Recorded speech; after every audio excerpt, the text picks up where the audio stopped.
কোনো কিছু নিয়েছি? বলেন, ক্লিয়ার করেন, আমরা কোনো কিছু নিয়েছি?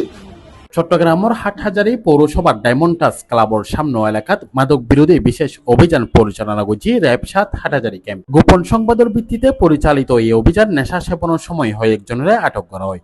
পাশাপাশি তারার হাসত্তন ইয়াবা ট্যাবলেট এবং ইয়াবা সেবনের বিভিন্ন সরঞ্জাম উদ্ধার করা হয়। চনুর ২৮ তারিখ রবিবার বিএল ৭ তারিখে দীর্ঘ সময় ধরে অভিযান পরিচালনা করে র্যাব ৭ হাটহাজারী ক্যাম্পর ক্যাম্প কমান্ডার মোহাম্মদ সাইফুর রহমান। অভিযানের সময় ডায়মন্ড টাচ ক্লাবর সামনে এলাকার আশেপাশে তল্লাশি চালানো হয়। নেশা সেবন অবস্থায় হাতে নাতে একজনের আটক করে। র্যাব সূত্রে জানা গিয়ে দীর্ঘদিন ধরে পৌরসভার এই এলাকা চক্র প্রকাশ্যে এবং গোপনে মাদক বিক্রি করে এবং সেবন করে এমন তথ্যের ভিত্তিতে এই অভিযান পরিচালনা করা হয়। অভিযান চলাকালীন আটক ব্যক্তিসকলের শরীরের বিভিন্ন স্থান তল্লাশি করে কৌশলে লুকায় রাখন্য কিছু ইয়াবা ট্যাবলেট উদ্ধার করা হয়। এছাড়া ইয়াবা সেবনের বিভিন্ন ব্যবহৃত ফয়েল পেপার, পাইপ সহ বিভিন্ন সরঞ্জাম জব্দ করা হয়। এ বিষয়ে র্যাব ৭ হাটহাজারী ক্যাম্পর ক্যাম্প কমান্ডার মোহাম্মদ সাইফুর রহমান C+TVরে জানাই, মাদকের বিরুদ্ধে র্যাবর জিরো টলারেন্স নীতি অব্যাহত থাকব। যারা মাদক বিক্রি এবং সেবনের সাথে জড়িত তার বিরুদ্ধে নিয়মিত অভিযান পরিচালনা করা হইব। কোন অপরাধীরা সাথ দেওয়া হইত না। আমাদের কাছে ছিল যে প্রায় ৪,০০০ পিস ইয়াবা তাদের কাছে আছে। আমরা এসেছিলাম, আসার পরে যাই হোক আমরা তাদের পাইছি, বডিতে পাইছি। পাওয়ার পরে আবার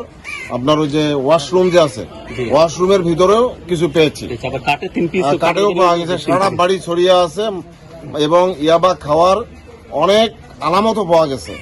দ্যাট মিনস তাদের বিরুদ্ধে তার পূর্বের মামলাও আছে, জামিনও পাচ্ছে, আবার করতেছে। এবার আমরা সেভাবেই প্রিভেনশনে মামলাটা দেব যাতে করে জামিন না পায়। আটক ব্যক্তিসকলের বিরুদ্ধে মাদক দ্রব্য নিয়ন্ত্রণ আইন প্রয়োজনীয় আইনগত ব্যবস্থা গ্রহণের প্রক্রিয়া চলে বলে জানাই র্যাব। স্থানীয় কল মাদক বিরোধী এই অভিযান প্রশংসা করে নিয়মিত এই ধরনের অভিযান অব্যাহত রাখবেন দাবিও জানাই। শোয়েবুর রহমান, C+TV, চট্টগ্রাম।